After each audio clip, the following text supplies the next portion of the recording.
रामायण हिंदू धर्म का एक पवित्र ग्रंथ है। रामायण में भगवान राम के चरित्र का वर्णन किया गया है। रामायण हमें बताती है कि बुराई कितनी भी शक्तिशाली क्यों ना हो, पर जीत हमेशा अच्छाई की होती है। रामायण हमें सिखाती है कि रिश्ते ऐश्वर्य से बढ़कर होते हैं। रामायण हमें सच्ची भक्ति और समर्पित होना सिखाती है।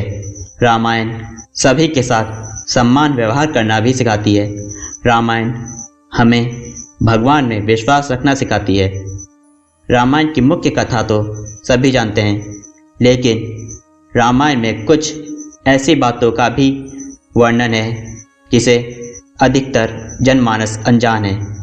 आज हम आपको ऐसे ही कुछ अनसुने रोचक तथ्य रामायण बताएंगे। श्लोकों से बनता है गायत्री मंत्र। रामायण को महर्षि वाल्मीकि जी द्वारा लिखा गया है। रामायण में 24,000 श्लोक हैं जो 7 अध्याय में विभाजित हैं। अगर हम रामायण के हर 1000वें श्लोक का पहला अक्षर लें तो गायत्री मंत्र बन जाता है। रावण ने किया था माता कौशल्या का हरण। रामायण के कई संस्करण हैं। इनमें से एक है आनंद रामायण। आनंद रामायण के अनुसार ब्रह्मा जी ने रावण को पहले ही बता दिया था कि दशरथ और कौशल्या का पुत्र उसकी मृत्यु का कारण बनेगा।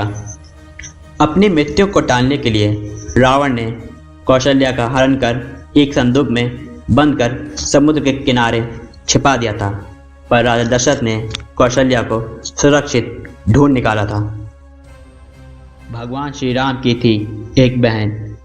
आपने हमेशा भगवान राम के भाइयों के बारे में सुना होगा, पर क्या आप जानते हैं कि भगवान राम की एक बहन भी थी जिनका नाम शांता था, जिसको बचपन में ही अंग देश के राजा गोपद को दशरथ ने गोद दे दिया था।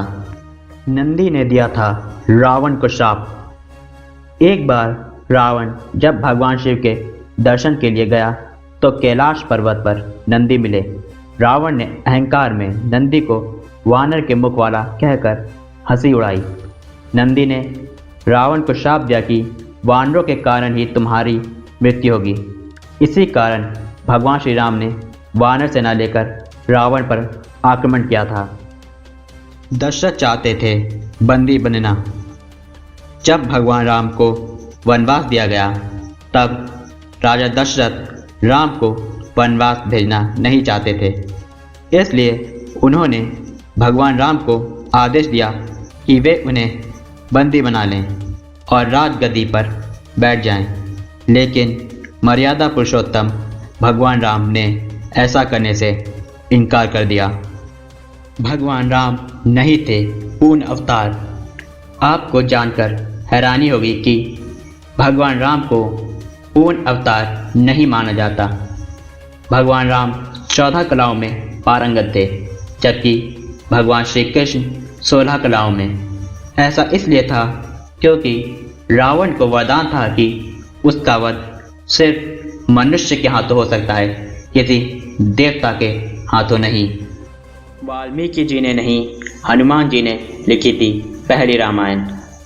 सब यही जानते हैं कि रामायण के रचयिता वाल्मीकि जी हैं, पर क्या आपको पता है हनुमान जी ने पहली रामायण लिखी थी? हनुमान जी ने एक शिला पर अपने नाखूनों से इस रामायण को लिखा था, जिसे नख रामायण कहा जाता है। हनुमान जी अपनी रामायण को शिव जी को दिखाने ले गए। उसी समय वाल्मीकि जी भी शिव जी के पास अपनी रामायण लेकर पहुँचे। जब वाल्मीकि जी ने हनुमान जी की लिखी रामायण देखी तो उन्हें एहसास हुआ कि हनुमान जी की रामायण के आगे उनकी रामायण कुछ नहीं। वाल्मीकि जी निराश हो गए। हनुमान जी ने वाल्मीकि जी की मन की बात भाप ली और वाल्मीकि जी से कहा, संसार में सिर्फ आपकी रामायण का महत्व होगा, मेरी नहीं। इस पर वाल्मीकि जी ने कहा, आपकी रामायण के आगे मेरी रामायण कुछ नहीं। इस पर हनुमान जी ने अपनी रामायण को समुद्र में फेंक दिया, जिससे संसार में सिर्फ वाल्मीकि जी की रामायण को महत्व मिले। 14 साल तक सोती रही थी उर्मिला। वनवास की पहली रात जब भगवान राम और सीता जी सो रहे थे, तब निद्रा देवी लक्ष्मण जी के सामने प्रकट हुई। तब लक्ष्मण जी ने वरदान मांगा कि उन्हें वनवास के 14 साल तक नींद न आए, जिससे वह अपने भाई और भाभी की रक्षा कर सकें। इस पर निद्रा देवी ने कहा, अगर तुम्हारे स्थान पर कोई और सोता रहे तो मैं यह वरदान दे सकती हूँ। लक्ष्मण जी की सलाह पर निद्रा देवी लक्ष्मण जी की पत्नी उर्मिला के पास पहुंची और उन्हें पूरी बात बताई। उर्मिला जी ने 14 साल तक सोना स्वीकार कर लिया और अगले 14 वर्ष तक सोती रही। रामायण में नहीं है लक्ष्मण रेखा का उल्लेख। रामायण में आपने लक्ष्मण रेखा का प्रकरण सुना अथवा टीवी में देखा होगा। सीता जी के कहने पर जब लक्ष्मण जी राम की सहायता के लिए गए, तब सीता जी की रक्षा के लिए वे लक्ष्मण रेखा खींच गए। इस लक्ष्मण रेखा को रावण भी पार न कर सका था। आपको जानकर हैरानी होगी कि लक्ष्मण रेखा का विवरण ना तो वाल्मीकि रामायण में है और ना रामचरितमानस में। लक्ष्मण रेखा का उल्लेख सिर्फ रामचरितमानस के लंका कांड में मंदोदरी द्वारा किया गया है। भगवान राम ने क्यों मांगी थी अग्नि परीक्षा?